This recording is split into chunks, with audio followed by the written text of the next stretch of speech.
بسم اللہ الرحمن الرحیم۔ شروع اللہ کے نام سے جو بڑا مہربان نہایت رحم کرنے والا ہے۔ نماز ظہر کی 4 سنتوں کے بعد جو بندہ قرآن کی یہ سورت پڑھتا ہے وہ اللہ سے جو مانگے اللہ خوشی سے دیتا ہے۔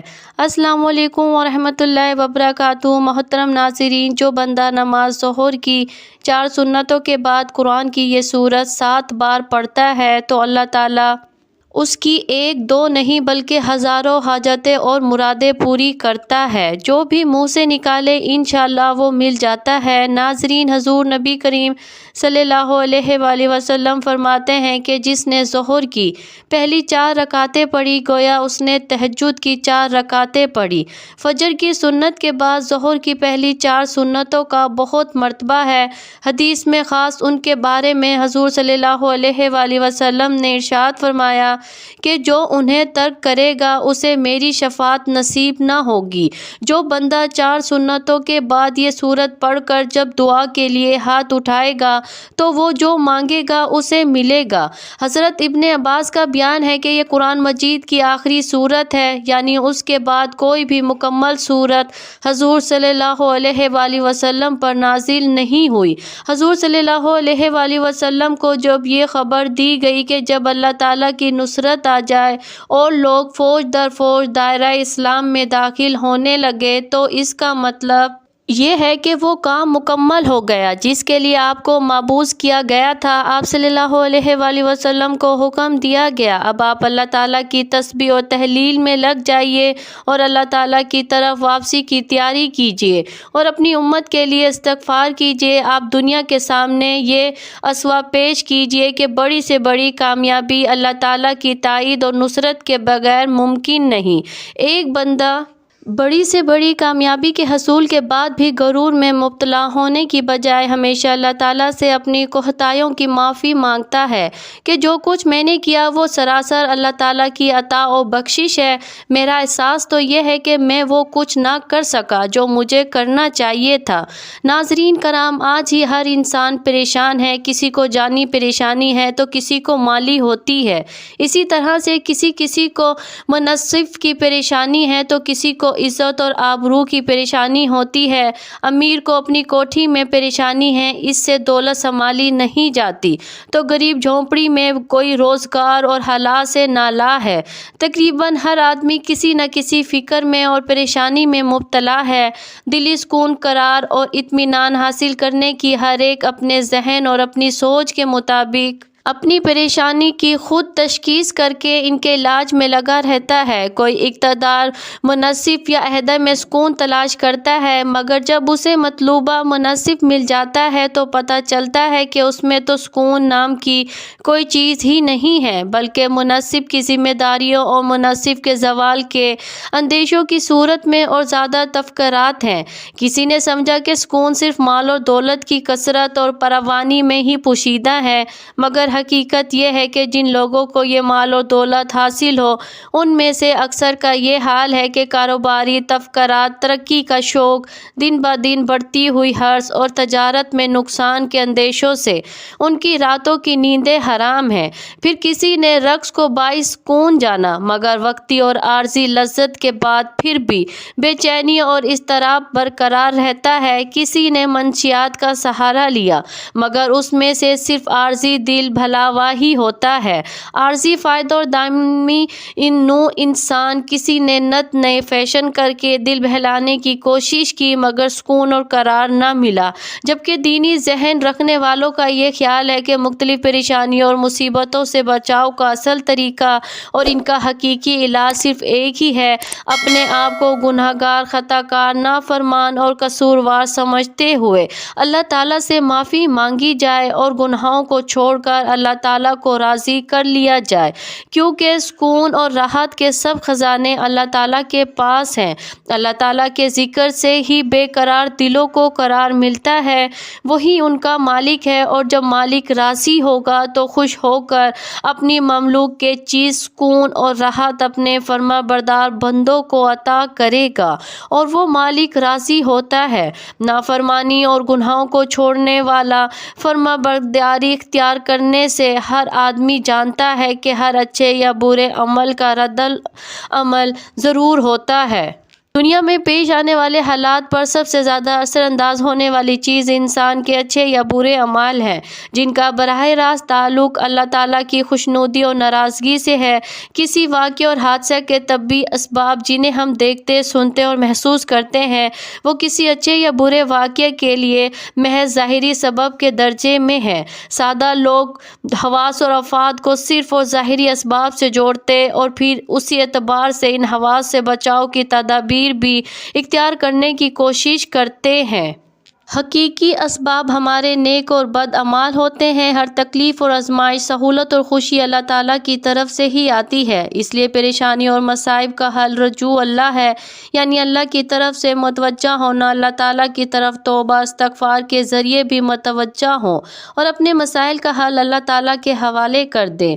گویا اللہ تعالیٰ کو اپنے مسائل کا حل کا وکیل بنا دیجیے، اللہ تعالیٰ کبھی آپ کو بے سہارا نہیں چھوڑیں گے انشاءاللہ۔ جبکہ لگتا ہے کہ ہم اللہ تعالیٰ کی بے شمار نعمتوں میں ڈوبے ہوئے ہیں، اس لیے ظاہر میں پریشانی ہی کیوں نظر نہ آئے۔ انسان کا کام ہر وقت مالک کا شکر ادا کرنا ہے، اللہ تعالیٰ ضرور اپنے انعامات میں اضافہ فرمائیں گے اور دنیاوی پریشانیاں بھی انشاءاللہ حل ہو جائیں گی۔ لہٰذا سب گھر والے اپنے اعمال کا محاسبہ کریں اور نمازوں کی پابندی نہیں ہے تو 5 وقت نمازوں کا اہتمام شروع کریں اور نمازوں کے بعد دعاؤں کا بھی اہتمام کریں۔ ناظرین کرام، کئی طریقے کے خوفناک اور عبرت انگیز واقعہ، خواہ انفرادی ہو یا اجتماعی، دراصل اللہ تعالیٰ کی طرف سے ہمارے لیے ایک الارم اور تنبیہ ہوتی ہیں تاکہ انسان اپنے اعمال کا محاسبہ کرے اور کوئی تنبیہ کی اس کی غفلت دل کو جنبش دینے میں کامیاب ہو جائے۔ دنیا میں پیش آنے والے اچھے یا برے واقعات سے حاصل ہونے والا انسانی تجربہ اس پر شاہد ہے کہ بہت سارے لوگوں اور قوموں پر اللہ تعالیٰ کی نافرمانی کی وجہ سے دنیا ہی میں مختلف قسم کے عذاب آئے ہیں۔ مثلاً کوئی مہلک کیا گیا، کوئی زمین میں دھنسا گیا، کوئی دریا میں غرق کیا گیا، کوئی طوفان کی نذر ہوا۔ ان تباہ شدہ اقوام کی بستیوں کے کھنڈرات آج بھی اس حقیقت پر واضح ہیں کہ نافرمانی کی سب سے بڑا سبب پریشانی ہے۔ اللہ تعالیٰ نے قرآن مجید اور حضور اقدس صلی اللہ علیہ وآلہ وسلم نے احادیث مبارکہ میں اعمال کی حسب و نوعیت تاثیرات کو ایسی کرنی ویسی بھرنی کہ بے مصداق مختلف پہلو اور طریقوں سے بیان فرمایا ہے۔ امت کو بد عملیوں کے برے نتائج سے آگاہ فرما کر اعمال کی اصلاح کا حکم بھی دیا ہے، جو آیات حضور صلی اللہ علیہ وآلہ وسلم کی سینکڑوں احادیث مبارکہ سے صراحتاً ثابت ہے۔ اللہ تعالیٰ نے قرآن مجید کی سورۃ النحل میں فرمایا، جو شخص نیک عمل کرے، مرد ہو یا عورت، لیکن با ایمان ہو، تو ہم اسے یقیناً نہایت بہتر زندگی عطا فرمائیں گے اور ان کے نیک اعمال کا بہتر بدلہ بھی انہیں ضرور دیں گے۔ اللہ تعالیٰ قرآن مجید میں ارشاد فرماتے ہیں، اے ایمان والو، اللہ کی راہ میں ہمارے دیے ہوئے میں سے خرچ کرو۔ ہم انسانوں کی اوقات کچھ نہیں، نہ ہی ہمارے بس میں کچھ ہے۔ ہم پر ساری عنایات اس رب کی ہیں جو اس جہاں کا مالک ہے۔ یہ اسی ذات کا کرم ہے کہ اس نے ہمیں دینے والوں میں سے بنایا ہے، لہٰذا یہ ہمارا فرض ہے کہ ہم اس عطا کردہ رزق سے غریبوں، مسکینوں، لاچاروں، مجبور، ضرورت مندوں، یتیموں اور بے سہارا لوگوں کی مدد کریں، ان کی ضروریات کا اس طرح خیال رکھیں جس طرح اللہ سبحانہ تعالیٰ ہماری ضروریات کا خیال اور ہمارے گناہوں کا پردہ رکھتے ہیں۔ تو اب ہم آپ کو بتاتے ہیں کہ وہ کون سی سورت ہے، تو وہ قرآن پاک کی سورۃ النصر ہے۔ چھوٹی سی سورت، صرف 3 آیاتیں ہیں اس سورت کی، لیکن بہت ہی برکت اور فضیلت والی سورت ہے۔ سورۃ نصر کی پہلی آیت اذا جاء نصر اللہ والفتح کی لفظ نصر کو اس سورت کا نام دیا گیا ہے۔ اس سورت کو پڑھنے سے آپ کے لیے ہر میدان میں کامیابی کے دروازے کھلیں گے، اور لکھا کہ اس سورت کو ہر روز 7 مرتبہ پڑھنے سے انشاءاللہ ہر بلا سے، ہر مصیبت سے محفوظ رہے گا اور فتح اور مدد میسر ہوگی۔ ایک بار میرے ساتھ بھی سورۃ نصر کی تلاوت سماعت فرمائیں تاکہ ثواب حاصل ہو سکے۔ بسم اللہ الرحمن الرحیم۔ اذا جاء نصر اللہ والفتح ورأیت الناس يدخلون فی دین اللہ افواجا فسبح بحمد ربک واستغفر انہ کان توابا۔ جب اللہ کی مدد اور فتح آئے اور لوگوں کو تم دیکھو کہ اللہ کے دین میں فوج داخل ہوتے ہیں تو اپنے رب کی ثنا کرتے ہوئے اس کی پاکی بولو اور اس سے بخشش چاہو، بے شک وہ بہت توبہ قبول کرنے والا ہے۔ تو ناظرین، سورۃ النصر کو ظہر کی 4 سنتوں کے بعد صرف 7 مرتبہ روزانہ پڑھنے کا معمول بنا لے۔ انشاءاللہ جو سوچو گے ویسا ہی ہوگا، جو مانگو گے وہی ملے گا، بس یقین اور ایمان مضبوط ہونا چاہیے۔ اللہ تعالیٰ زندگی سے ہر چھوٹی بڑی پریشانی کا نام و نشان ختم کر دے گا۔ حضور صلی اللہ علیہ وآلہ وسلم نے فرمایا، اللہ تعالیٰ فرماتے ہیں، میرے ذکر کے لیے وقت نکالو، میں تمہارے کام میں برکت عطا کروں گا، ورنہ دنیاوی کاموں کی کثرت اور ان پر اس قدر مسلط کر دوں گا کہ تمہیں فرصت ہی نہ ہوگی اور سکون سے محروم ہو جاؤ گے۔ ناظرین، اس لیے تھوڑا سا وقت نکال کر اللہ تعالیٰ کا ذکر کیا کریں، نماز پڑھیں، قرآن پاک کی تلاوت کریں، درود پاک پڑھیں، اللہ رب العزت کا ہر حال میں شکر ادا کریں تو اللہ تعالیٰ بہت خوش اور راضی ہوتا ہے۔ اس کے ساتھ ہی حسبنا اللہ و نعم الوکیل کی ایک تسبیح پڑھنی ہے اور اللہ تعالیٰ سے دعا مانگنی ہے۔ اپنے دونوں ہاتھ اٹھا کر اللہ پاک سے اپنی تمام حاجتیں کے لیے، اپنی تمام پریشانیوں کے لیے دعا مانگ لینی ہے۔ انشاءاللہ اللہ پاک آپ کے تمام مسائل حل کر دیں گے۔ وہ رات کے وقت صاف چلنے والی چیونٹی کے پاؤں کی آہٹ بھی سنتا ہے، حمد کہنے والوں کی حمد سن کر جزائے خیر دیتا ہے، دعا کرنے والوں کی دعائیں بھی سن کر قبول کرتا ہے۔ ہر طرح کی مشکل اور پریشانی میں صرف اللہ تعالیٰ پر ہی توکل کرنا چاہیے اور زبان پر یہ الفاظ لانے چاہیے، حسبنا اللہ و نعم الوکیل، میں اللہ ہی کافی ہے اور وہ بہترین کار ساز ہے۔ حضرت ابن عباس رضی اللہ عنہ کا بیان ہے کہ حسبنا اللہ و نعم الوکیل کا کلمہ حضرت ابراہیم علیہ السلام نے اس وقت کہا تھا جب انہیں آگ میں ڈالا گیا تو اللہ تعالیٰ نے آگ کو ٹھنڈک اور سلامتی والی بنا دیا، اور یہی کلمہ حضرت محمد صلی اللہ علیہ وآلہ وسلم نے اس وقت کہا تھا جب لوگوں نے، کفار نے آپ کے مقابلے میں لشکر جرار تیار کیا اور ان سے ڈرو، مگر اس سے آپ کے ایمان میں اور بھی اضافہ ہو گیا، اور آپ نے فرمایا ہمیں اللہ کافی ہے اور وہ بہت اچھا کار ساز ہے۔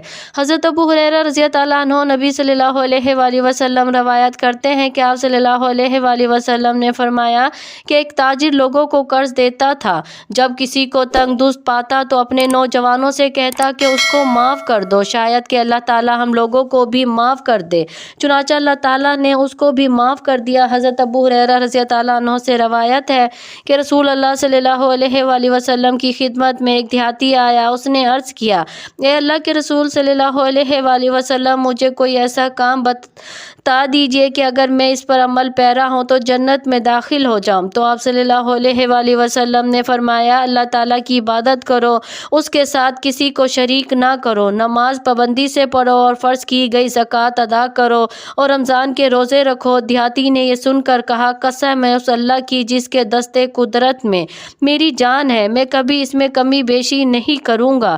پھر جب وہ پشت پھیر کر چلا گیا تو رسول اللہ صلی اللہ علیہ وآلہ وسلم نے فرمایا، جس آدمی کو جنتی آدمی دیکھنے سے خوشی ہو تو وہ اس شخص کو دیکھ لے۔ حضرت ابو ہریرہ رضی اللہ عنہ سے روایت ہے کہ رسول اللہ صلی اللہ علیہ وآلہ وسلم نے فرمایا، جب مسلمان یا مومن بندہ وضو کرتا ہے اور اپنے چہرہ دھوتا ہے تو اس کے چہرے سے پانی کے ساتھ یا پانی کے آخری قطرے کے ساتھ وہ تمام گناہ معاف ہو جاتے ہیں جو اس نے اپنی آنکھوں سے دیکھ کر کیے تھے۔